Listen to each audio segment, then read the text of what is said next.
நாட்டின் 16வது பொதுத் தேர்தல் அடுத்த ஆண்டு நடைபெறும் என பர்சத்து கட்சி கணித்துள்ளது என அக்கட்சியின் தலைமை செயலாளர் டத்தோஸ்ரீ அஸ்மின் அலி கூறினார்.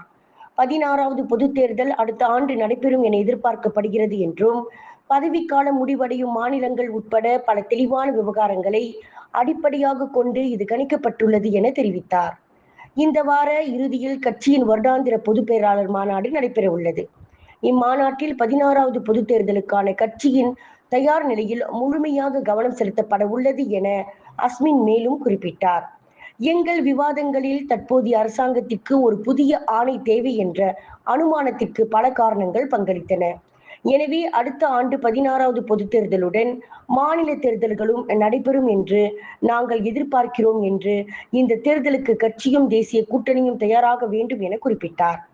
இதனால் 16வது பொதுத் தேர்தலுக்கான வழிகாட்டுதல் பர்சத்து தலைவரின் கொள்கை உரையில் சேர்க்கப்படும் என்று இன்று கட்சி தலைமையகத்தில் நடந்த செய்தியாளர் கூட்டத்தில் டத்தோஸ்ரீ அஸ்மின் அலி அவ்வாறு கூறினார். விண்வெளியில் மேலும் செய்திகளை தெரிந்து கொள்ள கீழே இருக்கும் பெல் பட்டனை அழுத்துங்கள். உங்கள் ஆதரவை வெளிப்படுத்த லைக் மற்றும் ஷேர் செய்யுங்கள். தொடர்ந்து விண்வெளியுடன் உங்கள் பயணத்தை தொடர்ந்திருக்க சப்ஸ்கிரைப் செய்யுங்கள்.